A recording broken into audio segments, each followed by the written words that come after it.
आदाब अर्ज दोस्तों, मैं हूं शहपर शरीफ, शोबे उर्दू, उत्तराखंड ओपन यूनिवर्सिटी हल्द्वानी से। और आप सुन रहे हैं हेलो हल्द्वानी का अदबी गोशा, जहां लफ्जों में खुशबू है, आवाज में एहसास है और हर बात में उर्दू का प्यार छुपा है। आज हम आपके साथ एक ऐसा मौजू लेकर आए हैं जो ना सिर्फ शायरी की बुनियाद है बल्कि उर्दू की रूह भी है। जी हाँ, आज हम बात करेंगे गजल का जादू, काफिया, रदीफ और मक्ते की बातें। दोस्तों, जब हम गजल कहते हैं तो जहन में आती है मोहब्बत की चाशनी, उदासी की नरमी और दिल की वो बातें जो जबान तक आकर शेर बन जाती हैं। गजल सिर्फ अल्फाज का मजमुआ नहीं, ये एहसासात की तस्वीरें हैं। गजल के मानी हैं औरत से गुफ्तगू करना या महबूब से बातचीत, लेकिन वक्त के साथ गजल ने हर जज्बे, ख्वाह वो खुशी हो या गम, फलसफा हो या समाज, सबको अपने दामन में समेट लिया।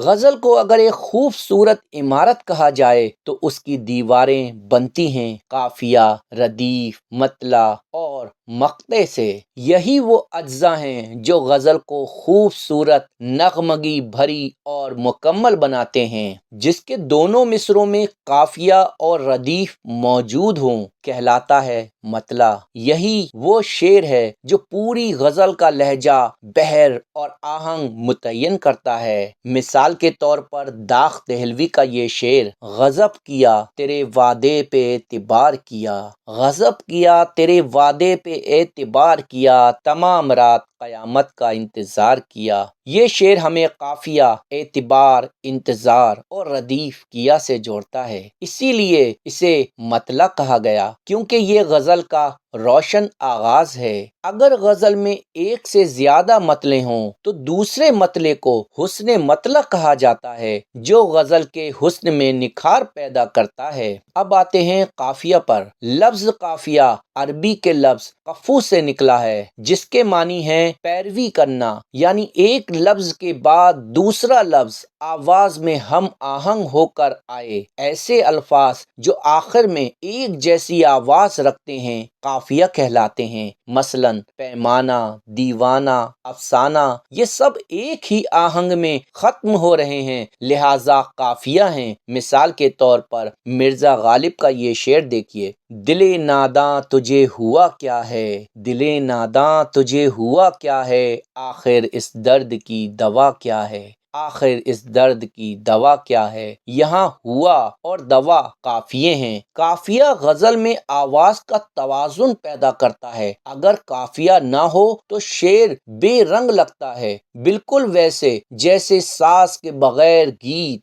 अब जरा बात करते हैं रदीफ की। रदीफ लफ्ज रद से माखूज है, जिसके मानी है पीछे आने वाला, यानी वो लफ्ज या अल्फाज जो काफिये के बाद बार बार तकरार से आए, उन्हें रदीफ कहते हैं। रदीफ गजल में एक नगमा, एक बहाव पैदा करती है। ये काफिये के बाद आकर मिसरे को मुकम्मल करती है। मिसाल के तौर पर दाग दहलवी का ही शेर देखिए, रंज की जब गुफ्तगू होने लगी, रंज की जब गुफ्तगू होने लगी, आपसे तुमसे तू होने लगी, आपसे तुमसे तू होने लगी। यहाँ होने लगी रदीफ है और गुफ्तगू और तू काफिया है। रदीफ का इस्तेमाल गजल को यादगार बनाता है, क्योंकि ये सुनने वाले के जहन में तकरार के जरिए नक्श हो जाता है। एक और मिसाल मुलाहिजा कीजिए, जज्बे शौक किधर को लिए जाता है मुझे, जज्बे शौक किधर को लिए जाता है मुझे, पर्दे राज से क्या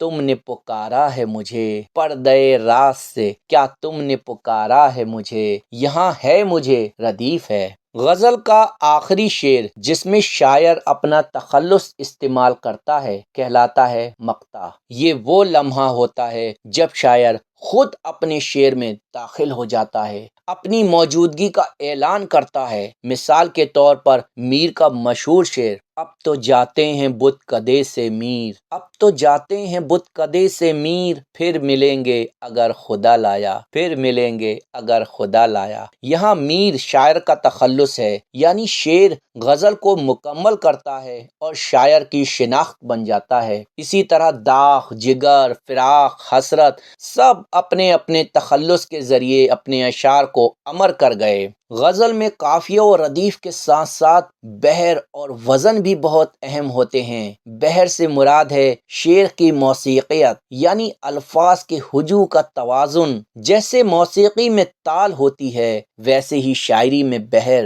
قافیہ و ردیف بحر کے بہاؤ کو سہارا دیتے ہیں اور اس میں ترنم پیدا کرتے ہیں۔ غزل کے اشعار عام طور پر خود مختار ہوتے ہیں، یعنی ہر شعر ایک مکمل خیال بیان کرتا ہے، لیکن پھر بھی پوری غزل میں ایک فضا، ایک ربط رہتا ہے۔ قافیہ و ردیف غزل میں وہ ربط قائم رکھتے ہیں جیسے کسی ہار میں موتیوں کو ڈور باندھتی ہے۔ تو دوستو، آج ہم نے جانا کہ غزل کے یہ اجزاء قافیہ، ردیف، مطلع اور مقطع صرف اصطلاحات نہیں بلکہ غزل کی روح ہیں۔ ان کے بغیر غزل کی عمارت ادھوری رہ جاتی ہے۔ یہی وہ عناصر ہیں جو شاعری کو زبان دل بناتے ہیں اور سامع کے احساس کو چھو جاتے ہیں۔ اگر آج کی یہ گفتگو آپ کو کچھ نیا سکھا گئی ہو تو یہی ہمارا مقصد ہے کہ علم آسان، دلچسپ اور یاد رہنے والا ہو۔ میں ہوں شہپر شریف، شعبہ اردو، اتراکھنڈ اوپن یونیورسٹی ہلدوانی سے۔ پھر ملیں گے 91.2 FM ہیلو ہلدوانی پر ایک نئے عنوان، ایک نئے ذوق کے ساتھ۔